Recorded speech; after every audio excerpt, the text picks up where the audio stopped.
And I have to tell you, J.D. Vance has really stepped up. He's doing a fantastic job.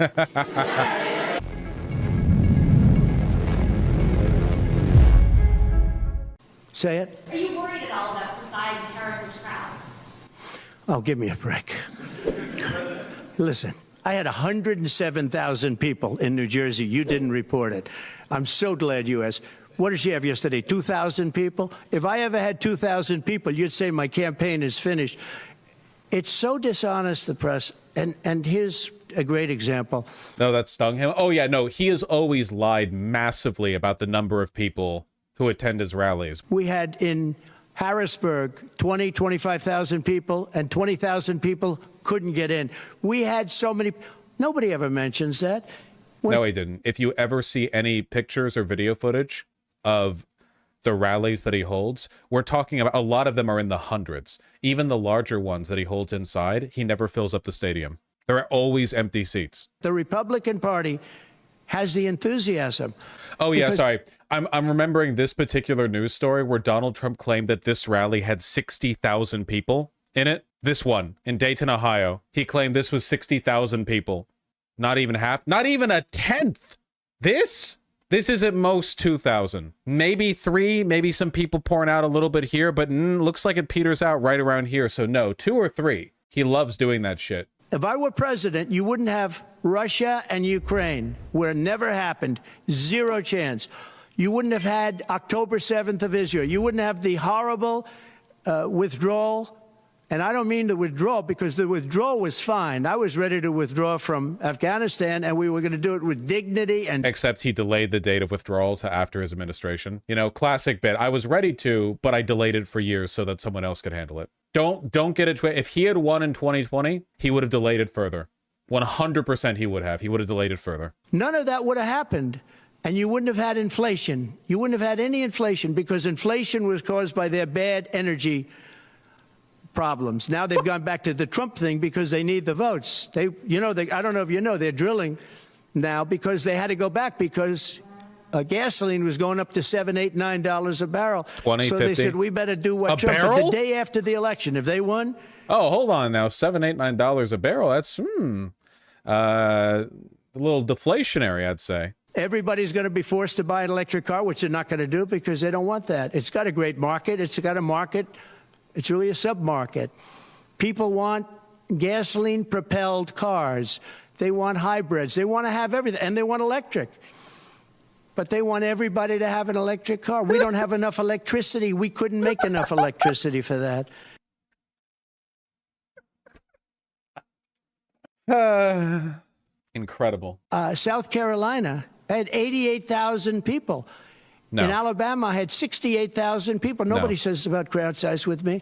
But she has 1,000 people or 1,500 people, and they say, oh, the enthusiasm. Again, like he's off by like a multiple of 20 or 30 on these. All we want is honest elections. If we have honest elections in Georgia, we have honest elections in Pennsylvania. Remember, he has called out by name and praised the Georgia state electors, 3 of whom on a board of 5 are introducing new rules that are intended to allow them to dispute electoral results based on the vibe, based on whether or not they think they appear credible. He's like in Georgia right now, their plan is not to win by votes. It is to have indefinite contentions by 3 out of the 5 officials on the elector board.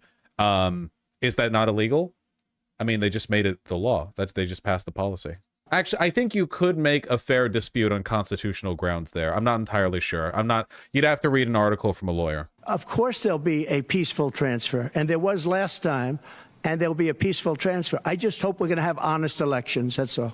There was not a peaceful transfer. There's actually a coup attempt on the Capitol. Not many people know about this incident, January 6th, but that did happen, and it wasn't peaceful. A person died.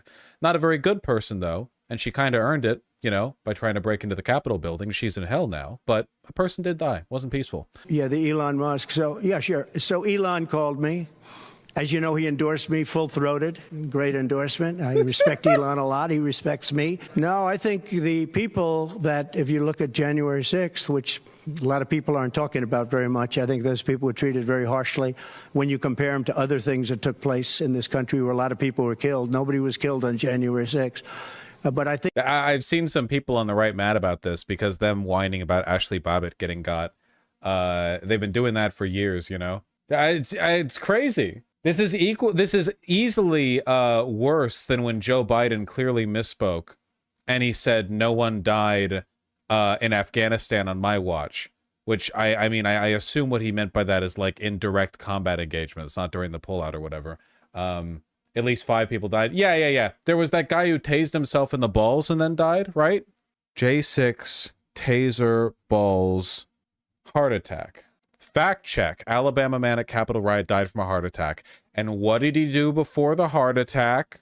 Suffered a heart attack after leaving a taser in his pants, accidentally triggering it when he was attempting to steal a portrait in the Capitol. He repeatedly tased himself in the scrotum until he suffered a fatal heart attack. I'm sorry.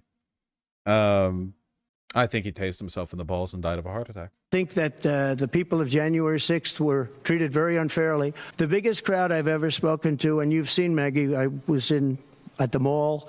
I was at the Washington Monument. I was at the whole thing. I had crowds. I don't know who's ever had a bigger crowd than I have, but I had it many times. The biggest crowd I've ever spoken before was that day. And I'll tell you, it's very hard to find a picture of that crowd. You see the picture of a small number of people relatively going to the Capitol, but you never see the picture of the... Can you imagine it? Like, it's like being in Germany and he's bragging about how many people were at the beer hall putsch. Like, he's not just bragging about the rally size of his speeches. Now he's bragging about it at J6. And I've spoken to the biggest crowds. Nobody's spoken to crowds bigger than me. If you look at Martin Luther King, when he did his speech, his great speech, and you look at ours, same real estate, same everything, same number of people, if not, we had more. And they said he had 1 million people, but I had 25,000 people. But when you look at the exact same picture, and everything's the same because it was the fountains, the whole thing, all the way back. As your campaign manager, I am encouraging you to continue posting this shit. Please, God. They said I had 25,000, and he had 1 million people. Please, and please, I'm okay with please. it because I liked Please keep Dr. it up. Martin Luther Black King. voters Yeah, love this shit, please. man. Please, God. So I think the abortion issue has been very much tempered down, and it seems to be much less of an issue, especially for those where they have the exceptions, as you know. And Please keep posting the shit. When I look, for 52 years, they wanted to bring abortion back to the states. They wanted to get rid of Roe v. Wade, and that's Democrats, Republicans, and independents. That's so true, man. Democrats wanted to get rid of Roe v. Wade. That's so true. Me, when I preside over maybe one of the most politically disastrous, me when the consequences are looming in the re-election. I lost in 2020. Now Roe v. Wade's been overturned. We got it going for 2024. I think the reason he's saying it's not a big deal is because he's repeating what his campaign team is reassuring him of. His campaign team has been telling him, yeah, don't worry about the abortion stuff. Don't worry about it. Don't worry about it. You know, don't talk about it. Play moderate. You know, you're not associated with Project 2025. Don't worry about it. And he's just repeating that. It's a very small, I think it's actually going to be a very small issue. What I've done. Abortion is the #1 issue on which voters lean left. Like when you ask voters, even Republican voters, which of the two sides do you think is better on abortion? They know who to answer on. Like even like it's the furthest slant of any major issue that they get asked on. This is incredibly funny. For 18 months, I had a talk with Abdul. Abdul was the leader of the Taliban, still is. But I had a strong talk with him. For 18 months, not one American soldier was shot at or killed, but not even shot at. 18 months, and then we had the disaster of the lift. Okay, hold on. I feel like now that we're back in the talking points, we've arrived at him just saying provably objectively false things. You know what I mean? I think the essential energy of the press conference has been captured in this moment. You know, I have a feeling that wasn't true. It wasn't true.